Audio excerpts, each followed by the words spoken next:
Kali ini saya mau membagikan sharing firman Tuhan. Judulnya adalah Kuasa Mengerjakan yang Tak Kelihatan. The Power of Doing the Unseen.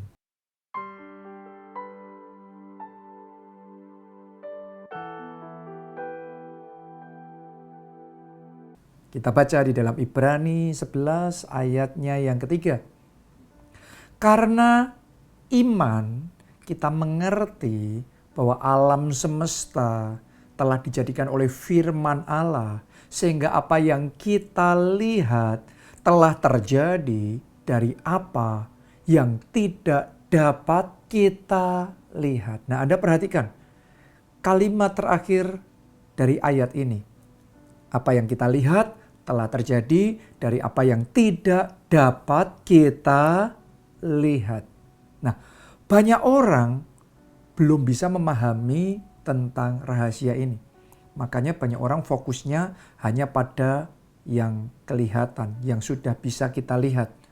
Ya, kesuksesan yang sudah bisa kita lihat, progres yang kita sudah melihat, keberhasilan yang sudah kita lihat, ya, kemajuan yang sudah kita lihat, mujizat yang sudah kita lihat. Semua yang hebat, yang luar biasa yang bisa kita lihat dengan mata jasmani kita itu. Alkitab ngomong apa yang kita lihat telah terjadi dari apa yang tidak dapat kita lihat. Kalau kita hanya fokus di apa yang bisa kita lihat, kita hanya akan kagum, kita hanya akan heran. Tapi kita nggak ngerti. Ternyata rahasia di balik semua yang kita lihat justru ada pada apa yang tidak dapat kita lihat. Nah, ini sedikit yang memahami dan ngerti tentang rahasia di balik melakukan yang tidak dapat kita lihat. Ya, karena di situ powernya besar. Itu ada power yang akan membackup, yang membuat yang tidak kelihatan jadi kelihatan. Itu ada power to make something happen. Untuk membuat progres terjadi, untuk membuat kemajuan, membuat mujizat terjadi, membuat terobosan terjadi. Perlu ngerti bahwa mengerjakan yang tidak kita lihat itu justru kuncinya di situ. Anda harus ngerti bahwa kemenangan peperangan yang bisa kita lihat itu ditentukan seringkali oleh peperangan yang tidak dapat kita lihat. Maksudnya gimana? Kalau saudara masih ingat kisah ketika bangsa Israel berperang melawan bangsa Amalek pada zaman itu di Perjanjian Lama, maka saudara ngerti bahwa Yosua memimpin tentara Israel perang secara jasmani. Itu yang kelihatan dengan mata jasmani. Mereka bawa pedang, mereka bawa tombak, mereka bawa senjata, dan mereka perang secara jasmani. Ini yang kita bisa lihat. Nah, kalau kita hanya fokus di sini saja, maka kita akan melewatkan bahwa sebenarnya kemenangan atau kekalahan, menang kalahnya Yosua dan tentara Israel itu banyak dipengaruhi dan ditentukan dengan peperangan di balik layar yang tidak dapat kita lihat. Dan ini yang dikerjakan oleh Musa. Nah, kita mencatat Musa naik ke gunung bersama dengan Harun dan Hur. Kemudian dia mengangkat tongkat, dia berdoa, dia melakukan peperangan rohani. Itu peperangan yang tidak bisa kita lihat. Tapi Alkitab jelas mencatat bahwa kalau Musa angkat tongkatnya, maka tentara Israel menang. Tapi kalau Musa capek dan turunkan tongkatnya, maka tentara Israel kalah. Jadi menang atau kalahnya di peperangan yang kelihatan ditentukan oleh peperangan yang tidak kelihatan. Ketika Musa angkat tongkatnya dengan konsisten, dia didukung oleh Harun, didukung oleh Hur, dia berjuang dengan segenap kekuatan, maka disitulah terobosan besar terjadi. Kemenangan total, bangsa Israel, umat Tuhan mengalami kemenangan yang luar biasa. Kenapa? karena ada peperangan yang tidak kelihatan yang berhasil dimenangkan. Maka peperangan yang kelihatan, kemenangannya pun juga terjadi. Artinya Musa itu paham sekali bahwa apa yang kelihatan telah terjadi dari apa yang tidak dapat dilihat. Makanya dia tidak bersama dengan Yosua memimpin perang secara jasmani, tapi dia memilih untuk naik ke gunung Tuhan. Karena disitulah dia perang yang tidak kelihatan. Dia perang spirit di situ.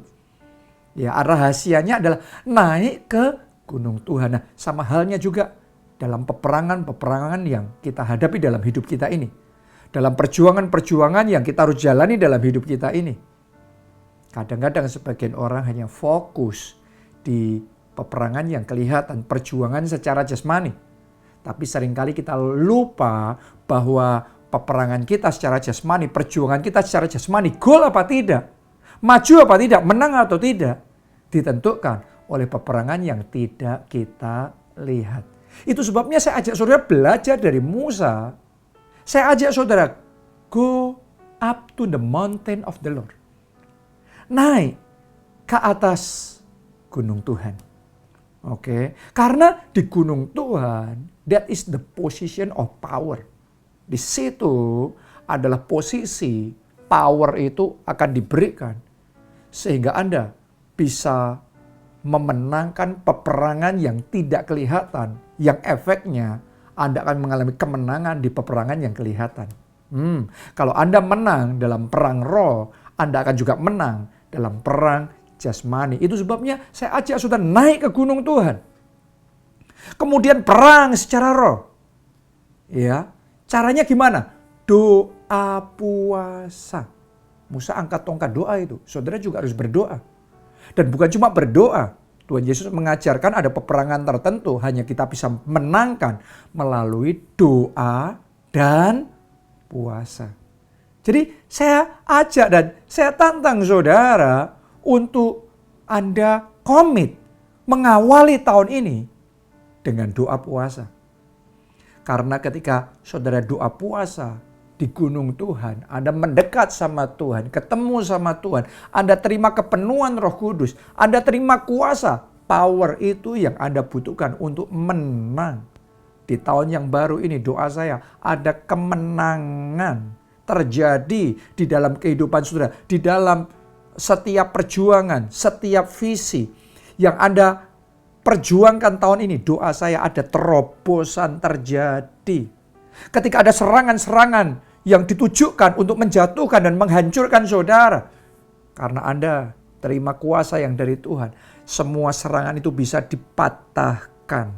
Dan kemudian Anda mengalami kemenangan yang luar biasa. Saya percaya saudaraku, doa puasa ini adalah salah satu resep rahasia dari gereja kita. Dan buat saya sendiri ini juga adalah resep rahasia saya secara pribadi. Kita ngalami mujizat yang tidak terbilang banyaknya. Setiap saat, setiap waktu kita ngalami keajaiban. Kita ngalami terobosan. Kita ngalami kemenangan. Hal-hal yang jauh melampaui pikiran dan bayangan secara manusia. Saya mau ngomong sama saudara.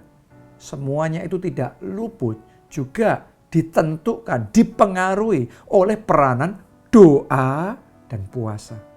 Karena itu saya ajak saudara ya, kalau Anda mau tahun ini Anda ngalami terobosan besar dan kemenangan besar, saya ajak saudara doa puasa. Dulu kalau orang dengar kita doa puasa kita diketawain. Ngapain doa puasa? Tapi sekarang sementara Tuhan memanifestasikan kuasanya dan terobosan-terobosan, mujizat-mujizat yang Tuhan kerjakan semakin masif, semakin besar, orang berpikir ulang. Dan orang mulai sadar bahwa ternyata memang ada kuasa yang besar di dalam doa, terlebih lagi doa yang disertai dengan puasa. Saya ajak saudara, ayo mulai bersama-sama bangkit dalam doa puasa.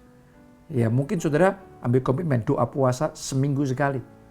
Atau mungkin saudara doa puasa 3 hari beruntun. Atau doa puasa 7 hari. Sekarang ini saya sedang melakukan doa puasa 21 hari. Di awal tahun ini saya ajak saudara bergabung bersama dengan saya. Ayo doa puasa 21 hari. Saya percaya kalau Anda lakukan ini, maka akan ada terobosan dan kemenangan yang lebih besar yang akan Anda alami tahun ini lebih dibandingkan tahun-tahun sebelumnya.